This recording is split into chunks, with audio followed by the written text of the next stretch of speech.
Graça e paz. Semana passada nós ouvimos com a Jussara a respeito de termos propósito na vida.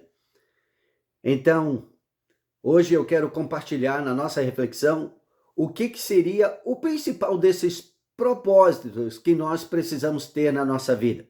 E eu quero falar sobre jogar a toalha. Bem, Marcos capítulo 8, verso 34, nos diz assim: Então, convocando a multidão e juntamente os seus discípulos, disse-lhes: Se alguém quer vir após mim, jogue a toalha, tome a sua cruz e siga-me. É claro que não está escrito lá no texto, jogue a toalha. Jogar a toalha é uma expressão idiomática que significa desistir de algo, especialmente após um período de luta ou de grande esforço. A origem dessa expressão vem da luta de boxe, onde um treinador pode jogar a toalha no ringue, querendo dizer que o seu lutador está desistindo de continuar aquela luta. Na maioria das vezes é porque já chegaram à conclusão de que não terá um bom resultado e o que pode acontecer é que esse lutador vai sair em tanta desvantagem que vai ser difícil de recuperar. No contexto bíblico, nós podemos entender que isso significa render-se totalmente ao senhorio de Cristo, desistir de lutar contra o pecado e contra as paixões da carne, usando as suas próprias forças. É também uma atitude de humildade e quebrantamento, ou seja, não resistência ao Espírito Santo de Deus. Isso é o que eu quero dizer com jogar a toalha. Marcos, capítulo 16, verso 16, nós encontramos: quem crer e for batizado será salvo. Nós já usamos muitas vezes esse verso, especialmente para a pregação do Evangelho. Batismo seria como jogar a toalha, ou seja, desistir de viver por si próprio, desistir dessa atitude de independência. A vida é minha, ninguém tem nada com isso, eu não tenho que prestar conta a ninguém. Na realidade, a vida não é nossa. Nós a temos como um favor de Deus para nós, manifesto a cada dia, a cada manhã. Eu não sei se você já se deu conta disso, mas eu já aprendi que todos os dias, especialmente quando eu me assento para tomar aquele cafezinho que todos nós gostamos, a primeira coisa que eu penso é: Deus, muito obrigado por mais um dia que o Senhor está confiando a mim. Eu levantei, eu estou vivo, eu não pereci durante a noite. Isso é uma grande dádiva de Deus e que nós precisamos reconhecer. A vida não é nossa, ela é emprestada a nós a cada dia, ela está nas mãos de Deus. E nós não podemos aumentar nenhum minuto a nossa vida se Deus não estiver favorável a nós. Então nós precisamos entender isso. Paulo, o apóstolo, ele entendeu isso bem cedo na sua carreira e ele jogou a toalha.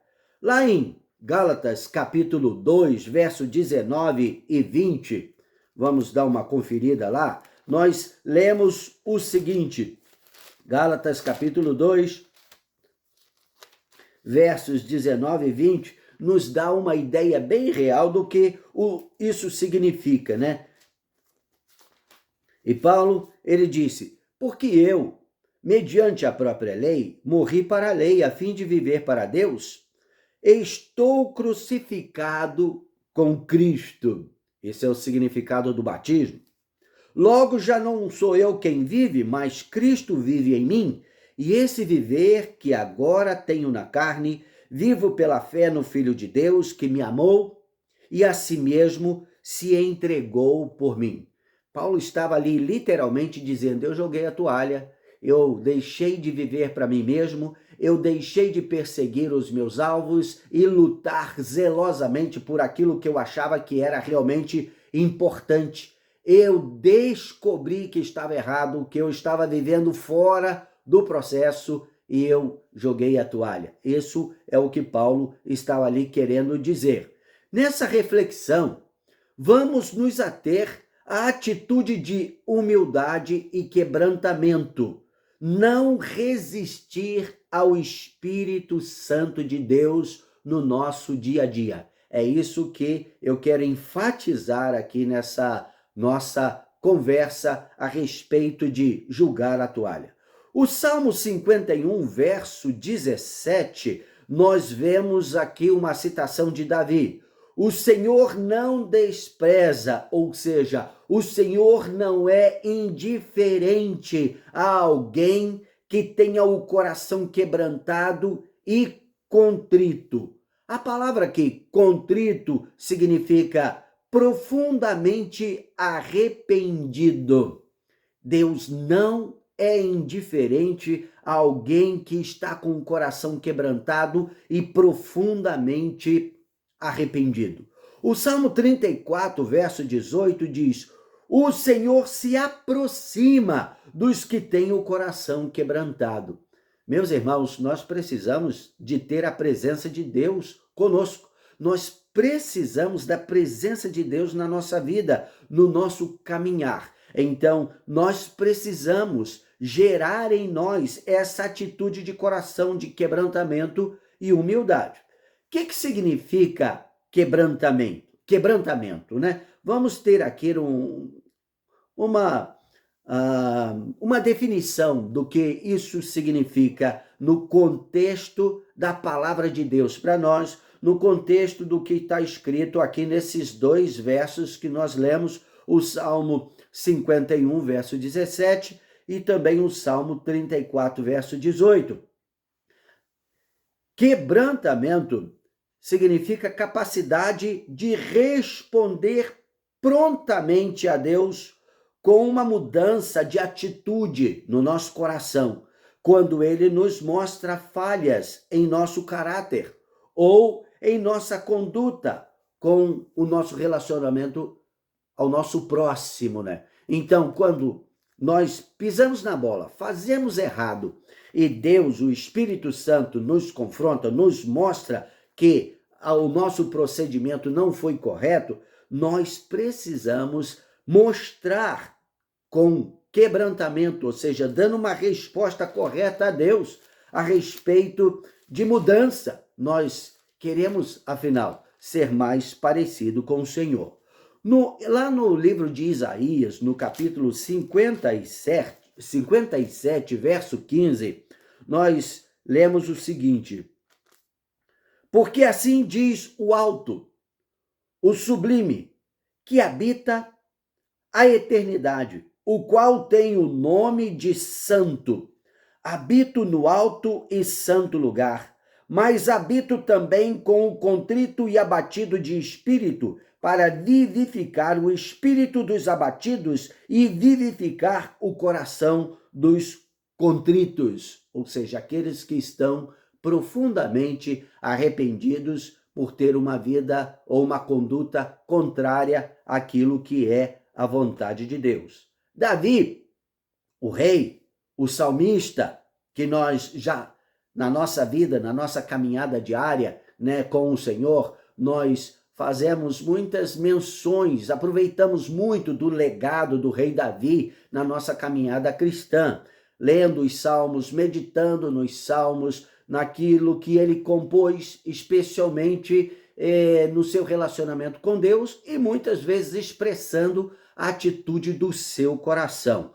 Este rei, Davi, ele é conhecido como um homem segundo o coração de Deus. Isso está escrito lá em Atos, capítulo 13, verso 22.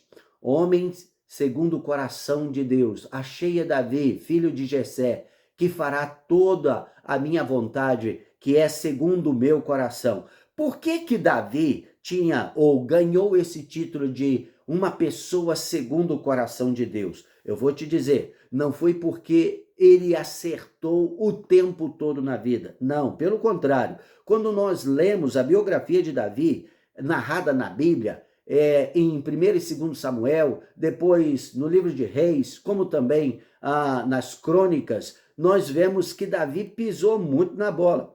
E eu vou te dizer, eu já orei várias vezes pedindo a Deus, Senhor, me dê um coração como o de Davi, quebrantado na tua presença, mas Deus, tenha misericórdia de mim, não me permita, não deixe que eu cometa os pecados que Davi cometeu, como marido, como pai e também como líder. Ele deixou algumas coisas bem a desejar, tanto que quando ele passa o reinado para Salomão, seu filho, ele diz, meu filho Salomão, seja homem, trate com Joabe, trate com Simei, trate com aquelas situações que eu não tive a coragem de tratar, eu não tive peito para tratar. Então, ele sabia das dificuldades que ele teve no reinado dele, na liderança dele, e também como homem, como marido, como pai, ele deixou a desejar e ele reconhecia isso. Tanto que o filho Salomão, ele pediu a ajuda do profeta Natã para criá-lo nos caminhos do Senhor. E Natã fez um bom trabalho nesse sentido. Tanto que Salomão foi bem preparado antes de assumir o reinado no lugar de Davi, seu pai. Então, essa atitude de homem segundo o coração de Deus não foram pelos acertos que Davi teve, mas principalmente porque todas as vezes que ele era confrontado com a verdade, confrontado através da palavra de Deus, através dos profetas e pessoas do bem que Deus colocou no caminho dele, ele soube responder com uma atitude de humildade, de quebrantamento no seu coração. Ele se humilhava diante de Deus, arrependido, muitas vezes em jejuns e pano de saco, que era um sinal de humilhação, buscando o favor de Deus e sabendo que ele não podia depender de si mesmo. Então, o que significa quebrantamento que Deus quer ver em nosso coração, no meu, no seu, ou seja, em cada filho, filha, que ele adotou através de Cristo Jesus? É essa capacidade de responder prontamente, ou seja, imediatamente a ele, com mudança de atitude de coração, quando ele nos mostra falhas em nosso caráter, no nosso dia a dia, nas atitudes que nós estamos tendo no nosso dia a dia. O alvo que Deus tem para cada um de nós, seus filhos, é que sejamos cada vez mais parecidos com Jesus Cristo, o Filho. Jesus, aquele que é o nosso Senhor, o nosso Redentor, o modelo pelo qual nós fomos forjados, nós fomos criados, né? Então, agora eu vou te dizer, não é nada fácil, não é também comum que nós encontremos essa atitude pronta de quebrantamento na vida da gente e nem do nosso próximo. O que normalmente prevalece é aquela atitude de não dar o braço a torcer. Então, isso também é uma expressão idiomática, né? Então, da mesma forma que jogar a toalha significa eu estou desistindo, eu estou reconhecendo a minha incapacidade de continuar nessa peleja, nessa luta. Não dar o braço a torcer significa também uma expressão que eu não vou desistir nunca. Eu sou tinhoso, eu vou permanecer, eu não vou admitir que estou errado, eu não vou admitir que eu falhei, eu vou continuar firme. E muitas vezes o que acontece é que lá dentro nós sabemos, lá no nosso coração nós sabemos que fizemos errado e não estamos querendo admitir publicamente. O que acontece quando nós não damos o braço a torcer é que temos remorso, mas não arrependimento. tenho dificuldade de pedir perdão, de confessar, admitir que eu errei, que eu pisei na bola, né? E a razão disso tudo é exatamente o contrário de um coração quebrantado, é o orgulho. Davi se quebrantou quando confrontado por Natã. Nós vemos essa história que nós devemos imitar, devemos aprender através dessa atitude de Davi. Está lá em 2 Samuel, capítulo 12, de versos 1 até o verso 15. Vale a pena conferir. E quando Davi, todo endurecido, cheio de remorso, mas lá na dele, orgulhoso, o Natã chegou, né, enviado pelo Senhor, né, pelo Espírito Santo, e ele traz uma história para Davi, e Davi caiu direitinho no conto.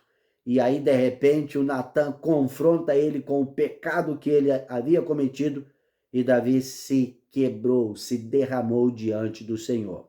Nós vemos também, por exemplo, alguns exemplos que é o contrário do exemplo que Davi nos deixa. Um destes, e é muito feio, é Jeroboão. Jeroboão, ele foi um contemporâneo de Salomão e que Deus, de uma certa forma, o escolheu, né, para, através da circunstância política e de oposição, trazer correção aos descendentes de Davi que haviam deixado o caminho, né? Então nós vemos isso lá em 1 Reis, capítulo 13, verso de 1 a 7, 1 Reis, capítulo 13, de 1 a 7, que conta a história já do pecado de Jeroboão, como ele tomou uma decisão de ir contrário à vontade de Deus, contrário às promessas de Deus, e através da vida dele, o povo de Israel todo entrou numa situação muito complicada. Então lá, Deus mandou um profeta confrontar a atitude idólatra de Jeroboão. Mas o que aconteceu é que este rei, primeiro ele tentou prender, calar a voz desse profeta, mas a mão que ele estendeu sobre o homem de Deus, assim para dizer, prenda esse homem, a mão ficou seca, endurecida, ele não conseguia mais mexer com a mão. E ele viu que aquilo ali era realmente a ação de Deus, e ele pediu que esse profeta orasse por ele para que a mão dele fosse restaurada. O profeta orou, ele foi curado, mas aí, ao invés de se quebrantar diante de Deus, ele tenta subornar o profeta. Isso não deu certo, é um exemplo muito ruim. Outro exemplo de alguém que começou muito bem, mas não aceitou a correção do Senhor quando foi necessário, foi o rei Asa. Ele não aceitou ser corrigido. Em 2 Crônicas, no capítulo 16, versos 7 a 10, nós vemos essa história. Asa, ele começou bem no seu reinado. Ele colocou muitas coisas em ordem na nação de Judá e tudo. Mas teve uma situação e ele não passou nesse teste. Está lá em 2 Crônicas, capítulo 16, versos 7 a 10, que diz assim: Naquele tempo veio Anani a Asa, rei de Judá, e lhe disse: Porquanto confiaste no rei da Síria e não confiaste no Senhor, teu Deus, o exército do rei da Síria escapou das tuas mãos. Olha, ele deixou de confiar em Deus, que é o Deus supremo, que é aquele que realmente o levantou. Acaso não foram os etíopes e os líbios, grande exército, com muitíssimos carros e cavaleiros, porém, tendo tu confiado no Senhor, ele os entregou nas tuas mãos? Porque, quanto ao Senhor, seus olhos passam por toda a terra para mostrar-se forte para com aqueles cujo coração é totalmente dele. Nisto procedeste loucamente, por isso, desde agora haverá guerra contra ti. Sabe o que o Asa fez? Ele não aceitou. Ao invés de se quebrantar diante de Deus, Deus me perdoa, eu tive é um momento de fraqueza, não olhei para ti, eu confiei em mim mesmo e confiei no braço da carne, ele não se quebrantou diante de Deus. Então o que aconteceu? Ele se enfureceu contra o homem de Deus que estava ali trazendo correção para ele, mandou esse homem para a prisão e tornou-se uma pessoa amarga, endurecida, oprimindo as pessoas que estavam debaixo do seu governo. Também um outro exemplo que nós temos é de Amazias, um outro rei, né?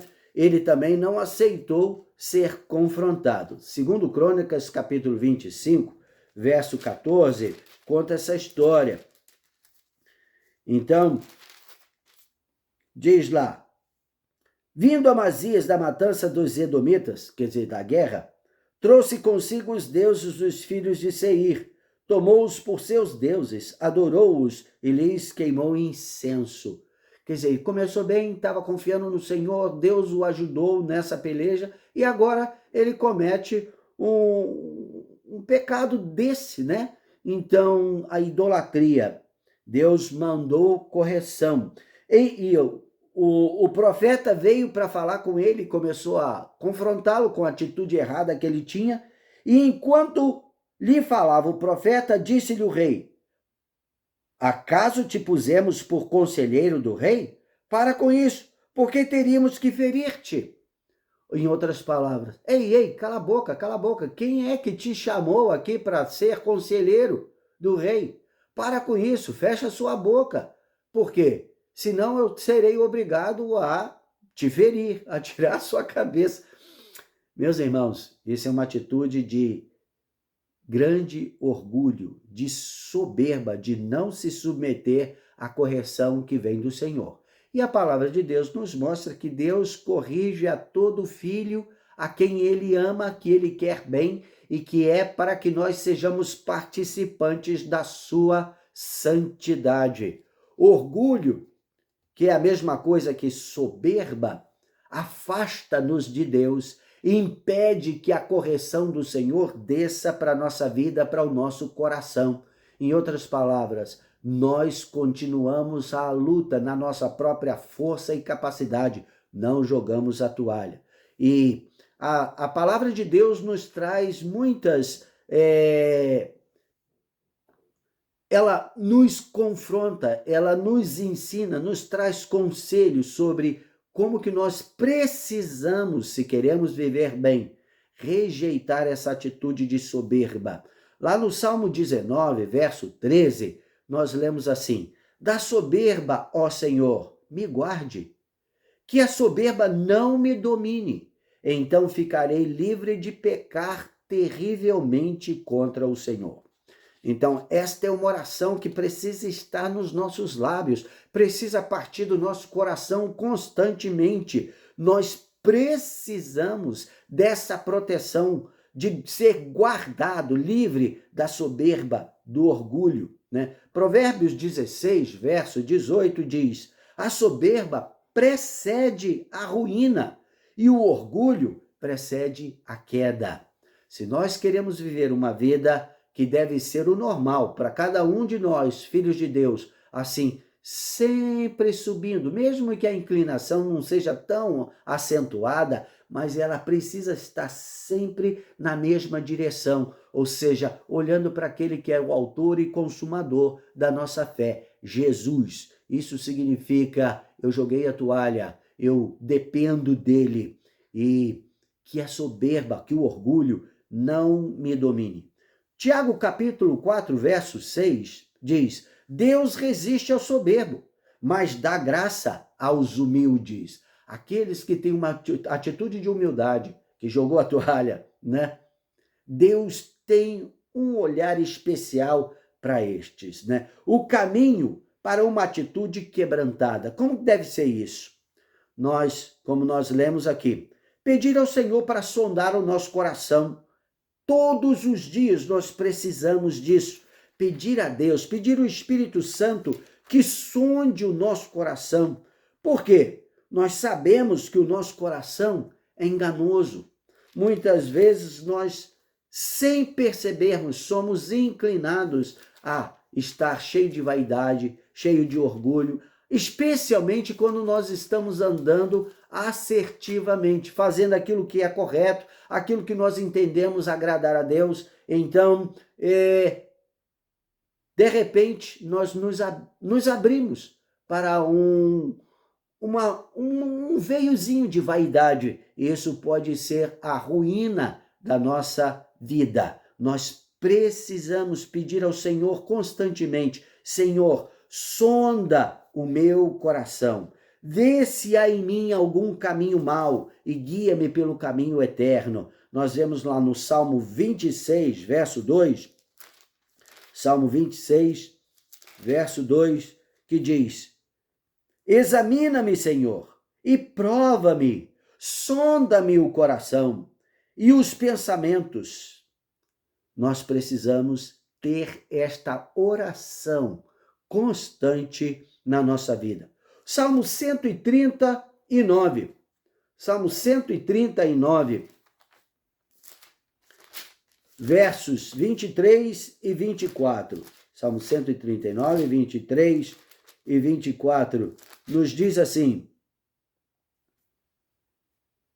sonda-me, ó Deus, e conhece o meu coração, prova-me e conhece os meus pensamentos, vê se há em mim algum caminho mau e guia-me pelo caminho eterno.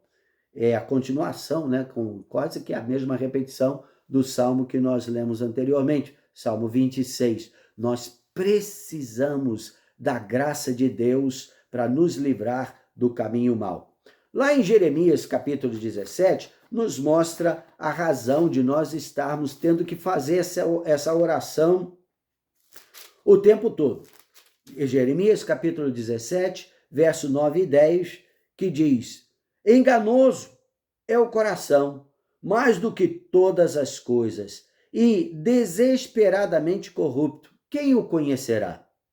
Eu, o Senhor, esquadrinho o coração, eu provo os pensamentos, e isso para dar a cada um segundo o seu proceder, segundo o fruto das suas ações.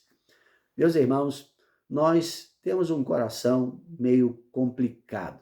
As nossas motivações não são das melhores. Se nós estivermos separados da fonte, que é a fonte da vida, da fonte que realmente nos sustenta no nosso dia a dia, no caminho bom e direito, nós estamos perdidos. O nosso coração é vaidoso, ele é tendente à vaidade, ele é tendente a amar as coisas deste mundo, onde a Bíblia já nos ensina: não ameis o mundo. O nosso coração inclina-se para isso. Facilmente, se nós não estivermos vigiando, se o nosso coração não estiver centrado em Deus, se intencionalmente eu não estiver buscando a Deus para sondar o meu coração, os meus pensamentos, eu posso ficar perdido assim de repente.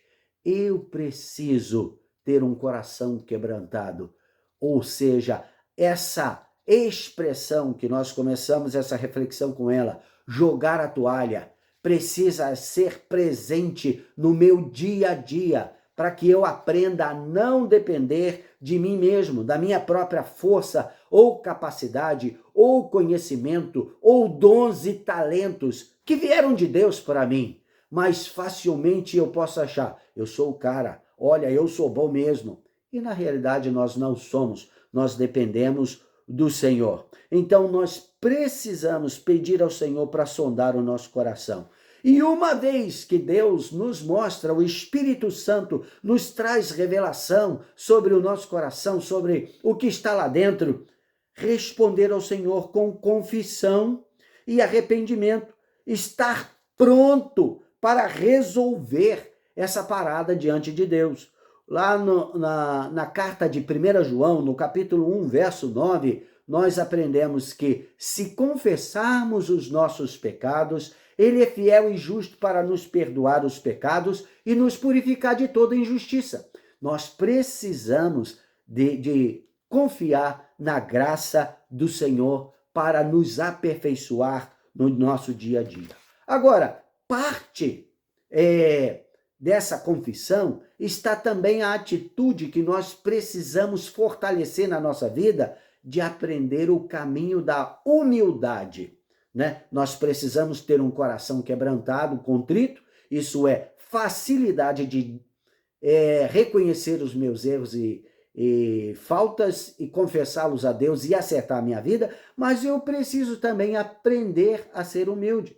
Humildade é andar na luz, na verdade que já recebi, que já recebemos. Ser genuíno, autêntico em que eu sou. Isso significa não querer ser mais do que eu sou e nem ser menos do que eu sou. Então, tem aqueles que têm uma atitude de superioridade e tem aqueles que têm uma atitude de inferioridade. Os dois apontam para o orgulho, a inferioridade e também a superioridade. Nós precisamos ser autênticos, genuínos naquilo que somos. E Deus, quando nós estamos andando naquilo que Ele tem confiado em nós, Ele nos sustenta com a sua graça, com a sua presença em nós. O Espírito Santo nos fortalece. Filipenses capítulo 2, versos 3 e 4, Filipenses 2, 3 e 4, diz assim: nada façais por partidarismo ou vanglória, mas por humildade, considerando cada um os outros superiores a si mesmo. Não tenha cada um em vista o que é propriamente seu, ou seja, os seus interesses, né? Mas cada um tendo em vista o que é do outro. E assim nós aprendemos, através dessa atitude, dessa caminhada, o caminho da humildade. Nós precisamos. Mateus capítulo 11, verso 29, diz: tomai sobre vós o meu jugo e aprendei de mim, que sou manso e humilde de coração. Jesus, ele se coloca como modelo para que nós aprendamos dele a caminhar na humildade, não achando que somos superiores aos outros, né?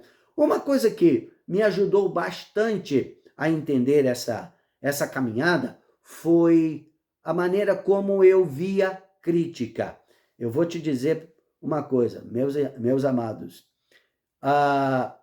essa caminhada de ser humilde me custou muito e ainda me custa, porque eu reconheço como que eu sou tendente a ser orgulhoso. E desde pequeno, desde a infância, não foi à toa que eu desenvolvi uma capacidade de perfeccionismo muito grande. Por quê? Eu detestava errar, eu detestava ser chamado a atenção, eu detestava ser corrigido, eu não aceitava crítica de jeito nenhum. E uma maneira de eliminar grande parte, não tudo, mas eu conseguia eliminar, é sendo perfeccionista. Tudo que eu fazia tinha que ser perfeito, tinha que ser maravilhoso, porque eu estava muito interessado em receber elogios, palavras de afirmação, de, muito bem, puxa vida, como que você fez isso com esmero. Mas se era qualquer coisa contrária a isso, eu tinha sérios problemas de aceitar. Mas eu aprendi que crítica é muito abençoadora quando nós temos uma atitude de humildade.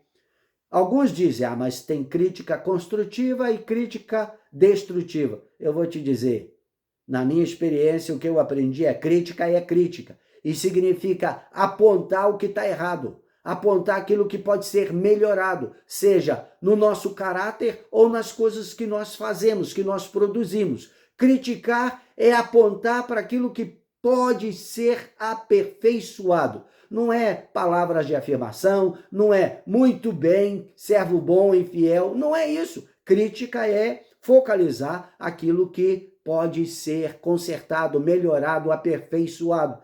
E quantos de nós temos dificuldade de receber crítica, especialmente dos mais íntimos, como, por exemplo, o cônjuge? Temos muita dificuldade, né? Até de um amigo. Quando é de uma pessoa estranha, a gente fica meio chateado, mas não tem que conviver com aquela pessoa. Mas aqueles que são próximos da gente, nós temos relutância. Então, crítica é você se ver e ver o que você faz através dos olhos dos outros. Isso significa que aqueles pontos cegos que nós temos na percepção de quem nós somos, eles são iluminados. Igual motorista, né? Tem os pontos cegos que ele não consegue ver, tem que virar a cabeça para um lado, para o outro, ou depender de um copiloto ali, falar, olha isso, olha aquilo. Não, nós temos vários pontos cegos na nossa vida, na nossa conduta, no nosso caráter, e nós precisamos dos olhos dos outros para nos ajudar a enxergar isso. E isso vem através da crítica. Como que você lida com a crítica? Então, nós precisamos dar um grau nisso. Julgar a toalha, normalmente, me permita usar esse termo, não é desistir de lutar e se conformar com o que está errado. Não é isso. Com o que está errado aos olhos de Deus. Não significa deixar de lutar, mas reconhecer que não damos conta sem Deus. É isso que eu quero dizer como jogar a toalha. Eu não dou conta sem Deus. Eu não tenho como aperfeiçoar a minha própria vida. Não é por mérito, não é de boas obras, como diz, pela graça sois salvos, isso não vem de vós, não de obras, para que ninguém se glorie. Então não é a minha força, não é a minha capacidade, não é o meu conhecimento, não, é através do Espírito Santo de Deus em mim. Jogar a toalha é depender dele, como o Salmo 121, 1 e 2 nos mostra, eleva os meus olhos para os montes, de onde me virá o socorro? O meu socorro vem do Senhor, que fez os céus e a terra. Então eu preciso ter isso em mente, é isso que significa jogar a toalha. É também prestar atenção no que Jesus nos diz lá em João capítulo 15, verso 5, sem mim nada podeis fazer. Quando eu uso essa expressão comigo mesmo, eu joguei a toalha, eu estou reconhecendo que sem ele eu nada posso fazer. Apocalipse capítulo 1, verso 8 diz, eu sou o alfa e o ômega, aquele que é, que era, que há de vir, eu sou o todo-poderoso, é dele que eu preciso depender. E para encerrar nossa reflexão, o maior propósito na vida de alguém que nasceu de novo é viver na dependência do autor da vida, Jesus. Ele é aquele com quem nós precisamos achar força, abrigo e capacitação para viver segundo ele. Então, quando eu digo, eu joguei a toalha, eu estou admitindo, eu não posso, não tenho como vencer, não tenho como sair bem nessa batalha. Ele é o Senhor, ele é aquele que me conquistou. E eu preciso reconhecer isso. Então, meu irmão, não insista. Jogue a toalha. É o melhor que nós podemos fazer com a nossa própria vida. É o melhor que você pode fazer com a sua vida. Que Deus te abençoe, que você possa refletir nessa palavra e aplicá-la diretamente na sua vida. E não aqui, como conhecimento, mas no seu dia a dia, no nosso dia a dia, nós precisamos aprender a jogar a toalha. Deus te abençoe, até a próxima semana.